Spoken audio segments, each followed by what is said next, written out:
నమస్తే. తెలంగాణ పేద ప్రజలకి ప్రభుత్వం శుభవార్త చెప్తోంది. రేపటి నుంచి కాదు, ఇప్పటి నుంచే అమల్లోకి వచ్చినటువంటి విషయం అందరూ గమనించాలి. నిన్ననే ముఖ్యమంత్రి గారు ప్రకటించినటువంటి వార్త శుభవార్త.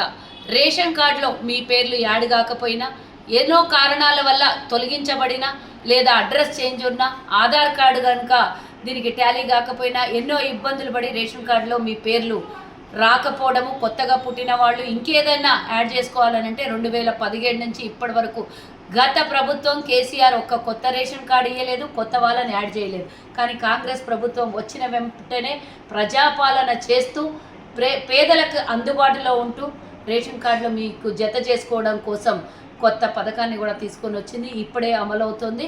మీరు చేయాల్సిందల్లా మీ దగ్గరలో ఉన్నటువంటి ప్రభుత్వ మీ సేవ ఆఫీస్కి వెళ్ళి, మీ సేవ దగ్గరికి వెళ్ళి మీ పేరుని యాడ్ చేయించి అక్కడి నుంచి తీసుకున్నటువంటి ఆ పేపర్ని తీసుకొని వెళ్ళి మళ్ళీ అధికారులకు, గ్రామాల్లో అయితే గ్రామాధికారులకు, మండలాల్లో అయితే మండలాధికారులకు, హైదరాబాద్లో అయితే మరి హైదరాబాద్లో ఉన్నటువంటి మున్సిపాలిటీల లిమిట్లో ఉన్నటువంటి అధికారులకు తీసుకెళ్ళి అది ఇస్తే కనుక మీ పేరు యాడ్ అవుతుంది. త్వరలోనే మీ కుటుంబ సభ్యులకు కానీ మీకు అందనటువంటి వాళ్ళకు కూడా రేషన్ అందబోతోంది.